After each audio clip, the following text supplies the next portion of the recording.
Olá, seguidores. Nesse vídeo eu vou falar sobre o Fiagro da Esparta, o CRAA11, que é o Thiago PS, seu canal Fica Esperto. Então, essa aqui vai ser a primeira vez que eu falo aqui desse Fiagro no canal. Só falei uma vez em dezembro de 2024, mesmo assim foi comentando um rendimento ruim, né? Então, eu vou tentar fazer um estudo aqui mais abrangente sobre os fundamentos aqui desse Fiagro, tá? Ok, começando aqui pelo fator que me fez querer gravar aqui um vídeo sobre CRA11. Então, a Sparta, ela declarou aqui no seu relatório de dezembro que acredita ser possível manter uma distribuição de 1,20 por cota durante o primeiro semestre de 2026. Então, seriam aqui mais seis rendimentos aqui nesse patamar, né? Acredito que eles não estejam incluindo aqui o Datacon de começo de janeiro, né? Então, aqui pagando 1,20 por cota e considerando aqui a cotação aqui no momento que eu estou gravando de R$ 95 mais ou menos, a gente estaria falando de dividend yield de 1,26% ao mês. É, Esse daqui não é um dividend yield tão alto assim, que a gente pensa aqui em Fiagros, né? Ainda mais que o agro está demonstrando dando alguns motivos para a gente se preocupar. Mesmo assim, tá um yield abaixo do que outros Fiagros, mas ainda assim acima da média do que a gente tem conseguido aqui depois das altas que a gente observou em dezembro e janeiro. Então, eu não sei quando que vai estar aqui quando liberar esse vídeo aqui para área gratuita, mas aqui nos R$ 95 a gente tem um yield até que legal, tá? Esses 1,26. Ainda mais se tratando de um fiago que nunca deu problema. Então, agora aqui vou tratar sobre a forma de distribuição e a sustentabilidade desse rendimento.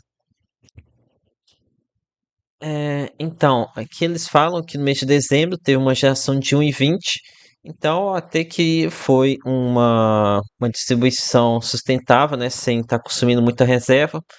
Eles citam aqui que o fundo tem 55 centavos de reserva. Aqui um ponto importante é explicar a forma que o fundo calcula o valor a ser distribuído. Aqui no CRA11 eles adotam o mesmo esquema que eles fazem lá nos Infra da Esparta, que é como uma marca d'água aqui nos R$ 100 por cota de cota patrimonial. Então, tudo que está acima dos R$ 100 está passível de ser distribuído. Aqui um detalhe para tomar cuidado para não olhar essas informações em plataformas, tá? Porque senão você vai estar olhando um valor defasado. Por exemplo, aqui no Clube Fi está indicando o VP de 102,13. Então aqui a gente teria R$ 2 por cota de reserva. Então, o ideal é você vir aqui no site do CRA11, basta digitar aqui CRA11 no Google e aqui no site da Sparta. E aqui você vai conseguir ver a cota patrimonial aqui de CRA11. Então aqui já está em 88 centavos de reserva. Agora aqui um ponto importante quando a gente pensa nessa reserva e na distribuição de dividendos é a questão de marcação ao mercado, já que CRA11 possui uma parcela da carteira que é indexada ao IPCA, ela pode ter uma flutuação maior.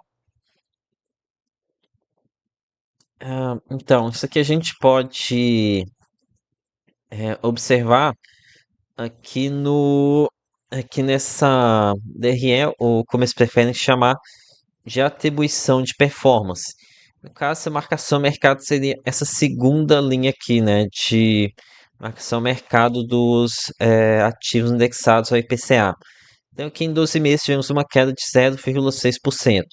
Então, até que a gente não teve um impacto tão grande assim, tá? Então, aqui foi menos mal, porque aqui um dos pontos em que eu sempre critiquei CRA11 em outros vídeos é que era um fiagro que tinha CDI e IPCA na carteira. E algo que eu sempre disse já em vários vídeos é que se for para me expor em IPCA, eu prefiro utilizar os fundos imobiliários que não estão nessa crise toda que o agro está passando, né? Então, eu sempre disse que Fiago para mim tem que ser CDI, senão não me interessa ficar me expondo ao risco do agro. Então, aqui o fundo ele tem 2 terços em CDI e cerca de 1 terço em PCA.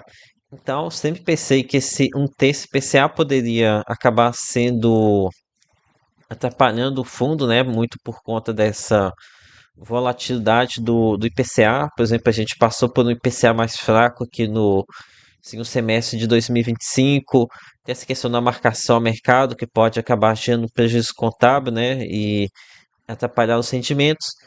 Mas, pelo menos por enquanto, essa parcela IPCA não está atrapalhando, né? Aqui não sei como que a Sparta conseguiu isso.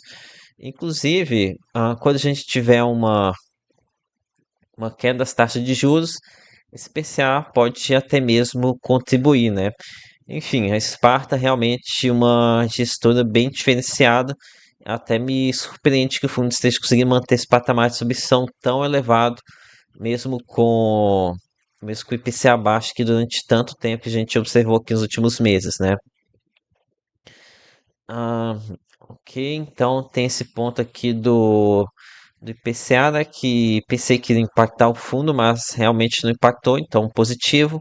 Agora aqui tratando sobre a questão de risco da carteira. Aqui já começo por um ponto muito positivo aqui não só em CRA11, como também em outros fundos aqui da Sparta, que é a preocupação em ter um portfólio diversificado, né? Temos aqui que o maior CRI é 3,5% do PL.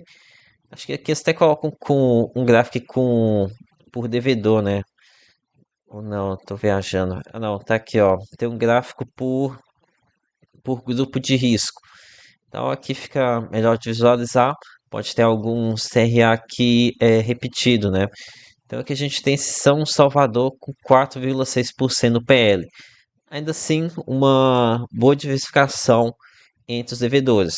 Então, isso aqui com certeza é um ponto positivo. Outro ponto positivo que a gente tem, o gestor ele declarou aqui no texto aqui da introdução que 100% da carteira é sem problemas. Quer dizer que concluímos mais um ano sem nenhum problema de crédito na carteira. Então, realmente, Sparta não tem nem o que dizer aqui na questão de seleção de crédito. Mas, apesar disso tudo, é bom lembrar que a gente está lidando ainda é, com um setor que está passando por muita dificuldade. Então, aqui outro ponto que eu estudei aqui também, comentar com vocês, é a questão dos setores investidos. Aqui um ponto que a gente tem que tomar atenção é aqueles que estão com exposição aos grãos, né, aos produtores de grãos, seja de forma direta ou indireta.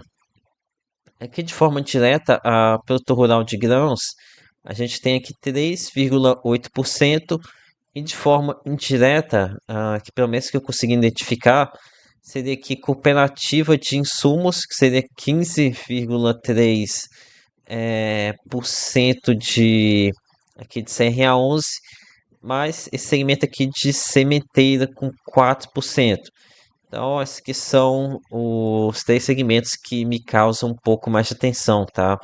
Aqui, essa indústria de processamento, não, eu não sei dizer se pode ter alguma coisa de risco aqui, mas enfim, são esses 3 segmentos aqui que me causam um pouco mais de preocupação.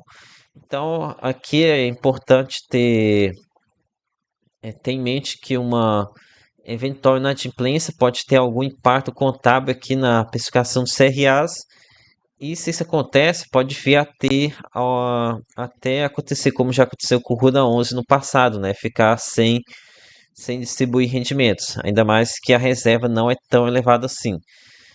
Inclusive, teve até uma época aqui, foi dezembro de 24, que o fundo é, deixou de reduzir, reduziu bastante os dividendos, né? Foi quando eu fiz um vídeo.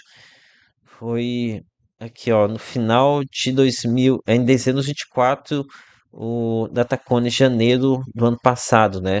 O fundo pagou apenas 50 centavos por conta dessa questão de marcação a mercado da carteira IPCA.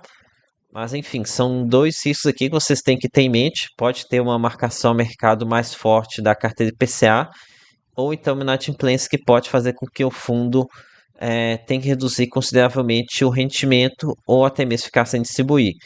Ainda mais que Fiagro a gente tem tributação sobre amortização. Então o gestor tem que tomar muito cuidado aqui nessa monitoramento aqui desse VP por cota, né? De fechar o ano fiscal nesses R$ 100. Então, acho que é isso que eu tinha para compartilhar com você sobre CRA11. É, resumindo, eu tinha o pé atrás com ele por conta dessa parcela do PCA, mas é que tem que ter humildade de reconhecer que não impactou os sentimentos do fundo, né? Aqui a questão de risco é agro, mas parece que está tudo muito sob controle aqui da Sparta, né? Então é até que um bom fundo aqui, pensando em um yield um pouco mais elevado. Então é isso. Peço seu like, se inscreva no canal. Lembre-se que nada aqui é recomendação de compra ou de venda. Até a próxima.